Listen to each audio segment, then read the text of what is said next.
we could use this analysis of dynamic mechanical testing even a step and take it actually a step further.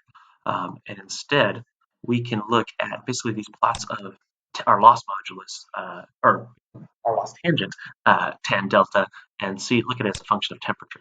So when you look at these plots, you're typically going to see these larger peaks and changes in this parameter because that tan theta or that tan delta. So that's to our E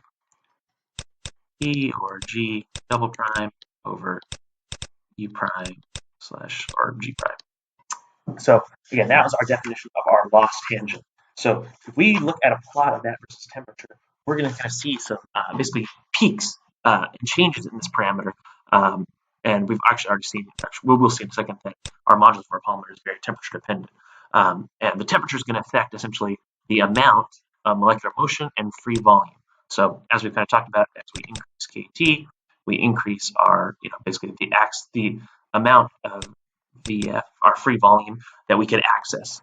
And those, the amount of molecular motion and the free volume is going to really affect essentially this loss tangent because, again, we're going to get a larger, essentially, viscous response as opposed to an elastic response. So you'll see large changes and huge peaks corresponding to your glass transition temperature, melting temperature, but there's also going to be these smaller peaks associated with secondary transitions. This is not a second order transitions, but basically these secondary transitions in terms of, again, not TG, but associated with molecular motion. So like basically as we increase temperature, like the motion around, or the temperature at which backbone or side group rotation is accessible. So if we look at, like, for example, our old, not polyethylene, polystyrene, there's going to be a certain temperature at which I can rotate this phenyl group easily around that side chain, or maybe they kind of move collectively. We could actually take a look at one example of this in the figure below.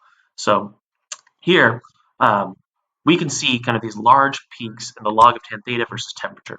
And the way that we label each of these peaks, again, we can see changes in the storage modulus as you pass through TG. There's subtle behavior. Again, we can look at this loss tangent. So we can see multiple different peaks. And the way that we label these peaks are alpha, beta, gamma, et cetera, delta, in order of descending temperature. So the largest, the peak associated with the highest temperature is typically going to be associated with basically this alpha peak or relaxation corresponding to your TG of your amorphous polymer, or it could be TM for your semicrystalline polymer. So it kind of makes sense, right? If this is polystyrene, we're fully amorphous. So the highest temperature peak will correspond to when I have, again, enough thermal energy to kind of move collectively and basically cross over the TG barrier. The beta peak could be basically for cooperative motion of segments of the main chain. So along this backbone, again, you might not have the 30 to 100 monomer unit collective motion required for TG, but you could have, let's say, 5 monomer units, moving kind of collectively here. It's just some type of, again, higher temperatures that cost more thermal energy to kind of move collectively. The gamma peak here, again, at lower temperature, could just be phenyl rotation around the backbone. So again, being able to kind of rotate around here, the thermal energy required there. And finally, this delta peak could be basically wiggling. So due to kind of defects in tacticity. So maybe it's, it has some ability to kind of wiggle and move around. Essentially.